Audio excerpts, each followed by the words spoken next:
And now here is singer-songwriter, broadcaster, audio-video artist, entertainment agent, and your host. It's the master storyteller himself, James Kevin O'Connor. Hey everybody, welcome back again to Podcasting Your Global Career.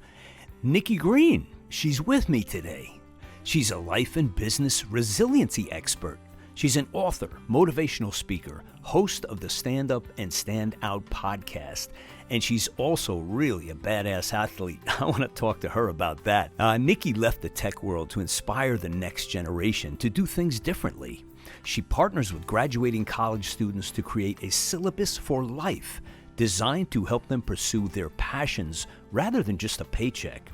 Through her book, I Laugh in the Face of Danger, and her weekly podcast, Stand Up and Stand Out, she coaches the Chameleon Mindset. And speaking of the Chameleon Mindset, that is her brand new book, just released last week. So if you guys and ladies are ready, here we are from Salt Lake City interviewing with Nikki Green. All right, everybody, welcome to the Dharmic Evolution Podcast. And my guest today is Nikki Green. I'm your host, James Kevin O'Connor, and her podcast is Stand Up and Stand Out, correct? That's it. And wow, I've been digging into your past. You've got a lot of stories to tell. So let's start with the physical fitness. I love this. You're a marathon veteran, right? Yep. Multiple marathons. Boston, New York, where did you go? No, I did a lot of local stuff. I like to travel when I compete too, and I like to see new places. So I kind of pick some of the more offbeat ones sometimes. Right. Yeah. And even though I run a lot, I'm not super fast. So like doing the whole, like, let me kill myself to try to make the times for the BQ, the Boston qualifier. Right. I was like, okay, maybe when I'm 80 or when I have some more time. So what got you started running?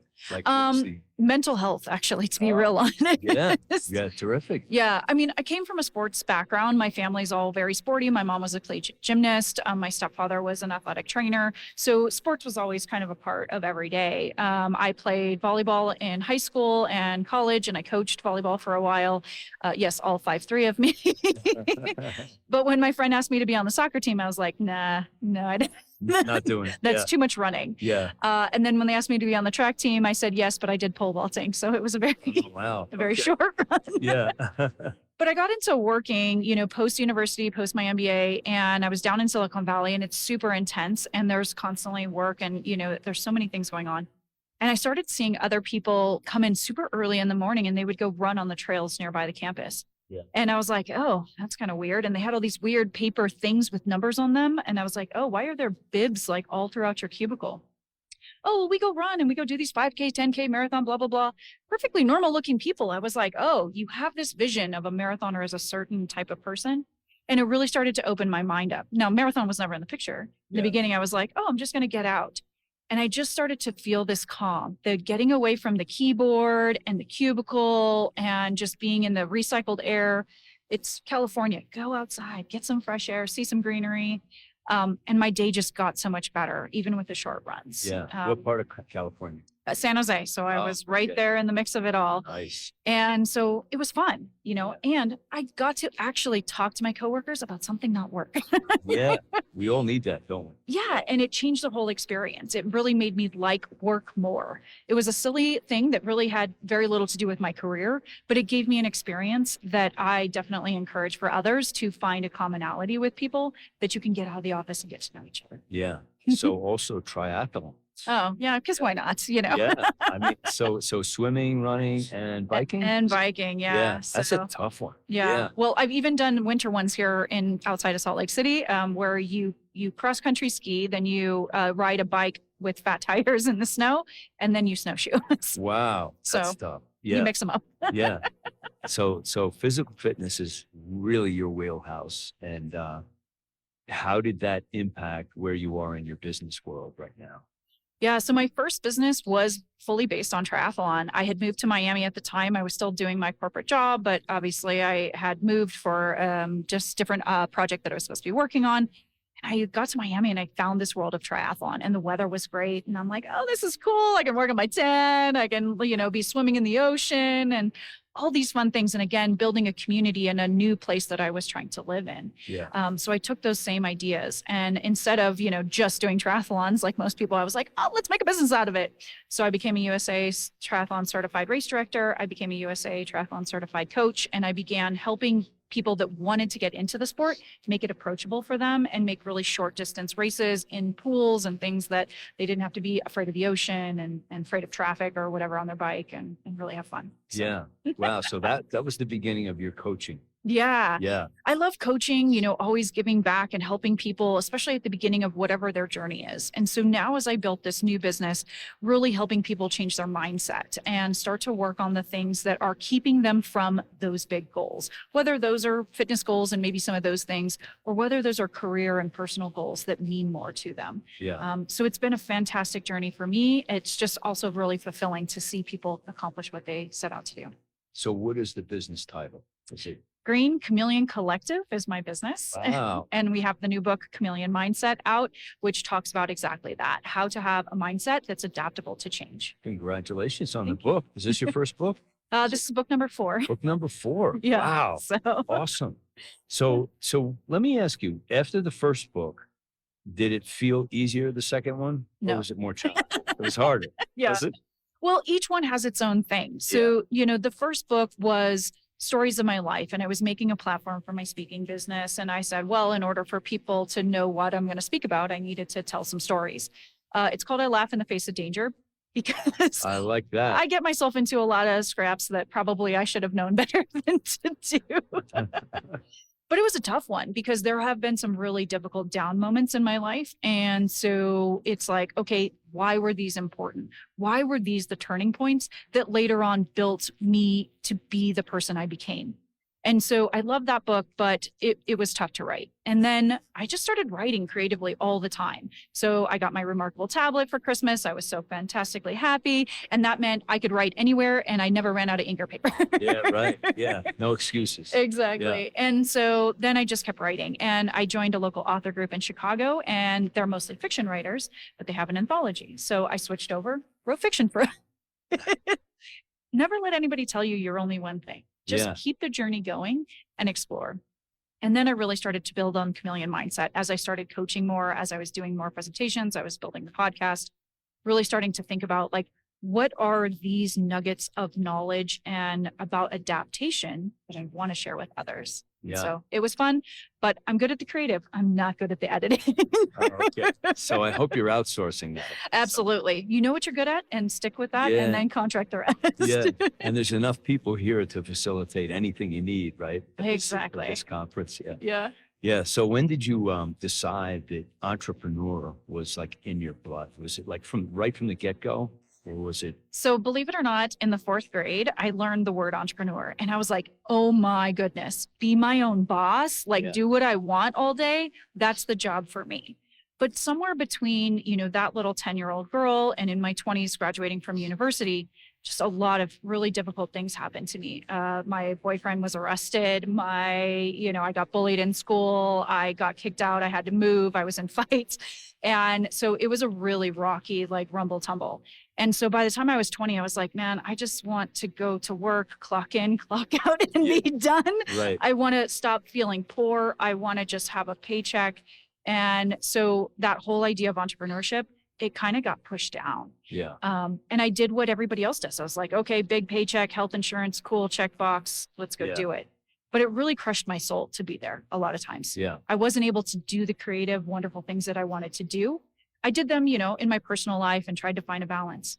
But for me, it was really once I started getting a little bit older and having a little bit more time to myself, really getting back into entrepreneurship, where I was like, no, this isn't for me. I need to jump fully in and go help others. Yeah. So how old were you when that happened? So I opened my first business when I was 34. And then just opening this new business, I was 42. So okay. Yeah. Congratulations. Thanks. 2 businesses. Yeah. Yeah. And I see more in your future too. Oh, absolutely. We're going to have a whole media mogul. Yeah. So let's go back to the present business. Best client for you. Who is your best client? Yeah, I love working with young people. I love people as they're just starting out. So a lot of my clients are people that have just left university. Maybe they're just starting work, or they started work during the pandemic and then they went, man, I thought I'd have a cool car and go work in an office, and I'm sitting in my PJs on my kitchen table. Isn't that fun? Yeah, it's a very different perspective of what, they thought went with the job. Yeah. And so really helping people through these phases of adulting, getting through these major milestones of finding something that actually matches their personality, both with their career, but also with their personal lives. So I have an example for you. My son finished college this few years back, and he came to this point of, is this all there is? Yeah. Like a lot of them do that, and they get very, and I think it's partly like, especially when they go away to school, and it's like, there's the party, the social life, all those things that are like, you're not thinking about what happens after. And then after comes and you have the summer and you've graduated, and then it's like, it sets in, you're at a job. Yeah. And you're not really sure if that's the job for you. Is that somebody that you like to get a hold of and help? So give us a couple of examples on how do you transition somebody from that space to their unique possibilities. Yeah, it's absolutely my sweet spot there. And trust me, the answer is it's not the job for you. There is such a transition happening where before, yes, our parents, our grandparents, they had one job and they worked that most of their lives. But what I like to show people is the people that didn't have that path. And this is really what's going to be the future for us. Everyone is going to be entrepreneurs. Even if you're working for someone else, people are going to take much more control of their career throughout their lifetime, and they will change often. Whether that's changing jobs within the same company once they have a better understanding of what they like, or whether that's leaving companies entirely, maybe starting their own. People are going to have an entrepreneurial mindset when they go into their career now, instead of thinking someone is going to go magically take care of you and give you all the things you need. Yeah. But you have to know what you need before you can take that path. Yeah, no, I agree. I mean, I told both of my sons that you guys will have like multiple streams of income with all kinds of different things you're doing, just like we're doing right now, but we're sort of still at the infancy of this movement, if you will. And it's wonderful. When I first started doing this, I was, previous, a whole different life. I was an electrical contractor. But they said, what are you doing now? Well, I'm a digital nomad. I was like, I love it. I have a laptop, so I can just do anything, anywhere, with what I'm trying to build. But did you find that that revelation really something to get excited about when you knew you were that person? I did. When I left my corporate job, I had the same fears that many people have, even with all the adaptation that I'm able to do. That first month out, I was like, I'm unemployed, like these heavy labels, right? Yeah. And I was like, oh my God, what am I doing? And I didn't really have a plan for the business at that point. I was just like, I'm just not doing that. That thing is not going to be it. But that's an accomplishment. And that's a big step, because you get rid of all that security, and it was right in the middle of the pandemic, and there was just so many other life changes happening. But I was like, no. We're all in, or we're not doing it, because if you don't have the fear, you're not going to find that passion and that commitment to go do the next thing. Yeah. And so that's really where I revitalized myself, both physically, like getting back into triathlons and running and stuff, but also like mentally. Where did I want to be creatively? Where did I want to be spiritually? Whatever that means to people, to get back into the community and really give back and do the things I wanted to do in my life. Yeah. So let's talk about one of your wonderful wins, like where you really understood that you had developed all these skills and tools, and you were able to share them and take somebody who was like really struggling. Do you have a story like that you could share? Like anybody in particular? Lots. Yeah. I'm so fortunate for the people that I work with as my clients, and even just the people that are in my community that come for the podcast and, webinars and things that I do that are completely complimentary, is just hearing people's stories and just some of the other challenges that other people have gone through. One girl, she was born to a mother who was actually a prostitute. And so she never knew her father, and I was constantly in abusive situations when she was younger. So she thought nothing of herself. Yeah. But yet she put herself through university. She was a top engineer. She graduated top of her class. And then as she got to go into work, she realized some of the misogyny and difficult situations that were there, which is some of what I talk about in my first book as well. And so really helping to coach her through that, of how to deal with that, how to find the right place to work where she felt mentally and physically safe to be. It's about more than the career.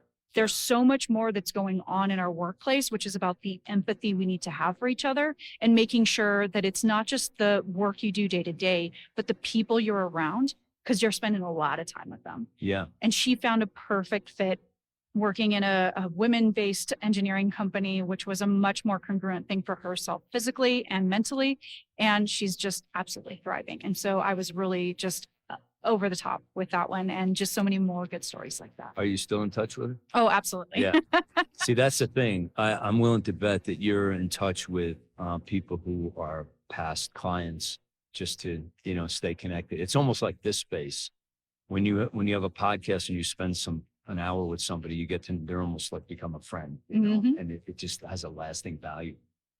Absolutely. And I'm very specific when I coach with people. I do very small cohorts of only 2 to 3 months. I do not coach people for longer. I want a result, and I want you to feel that confidence. And then I push you out of the nest. Oh, good. Go forth and conquer. Yeah. But I give you a network. I give you my community. And so it's not like bye forever. We're still pen pals, however you want to be. Right. Yeah. You can follow me on social, but I want you to go do it. I'm not here to be your parent. I'm not here to help you for the long journey. I'm here to always be a part of your community.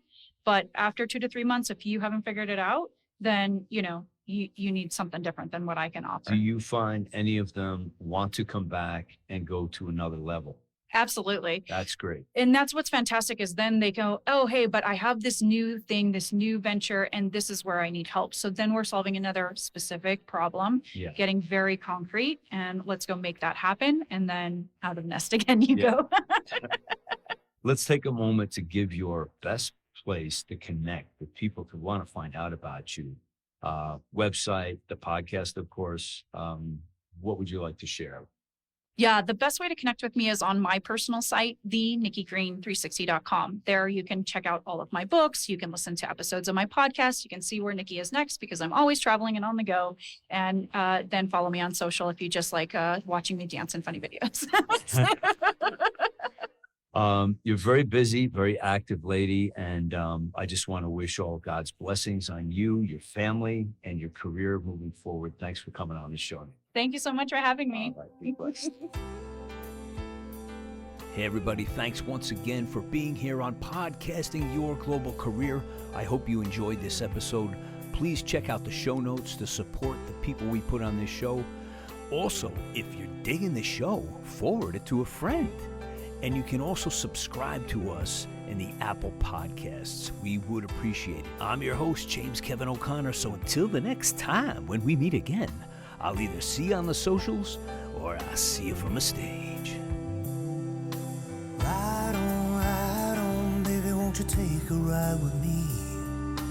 Ride on, we can untangle all the mystery. If wishes were windows, I'd open one and find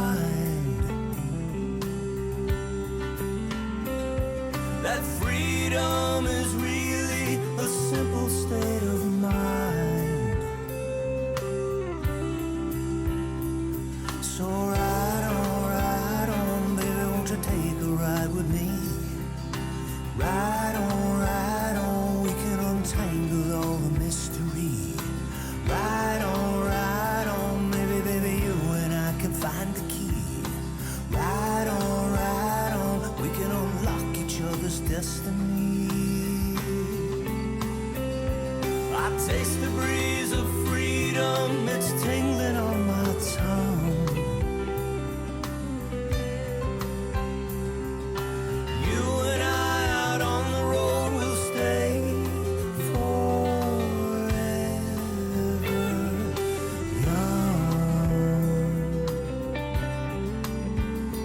young. We'll stay forever young. So ride on, baby, won't you take a ride with me? Ride on, we can untangle all the mystery. Ride on, baby, you and I can find the key. Ride on, we can unlock each other's destiny. I'll take you places that you've never seen. I'll take you places that you never dreamed. I'll take you places that were pictures in your mind. I'll take you places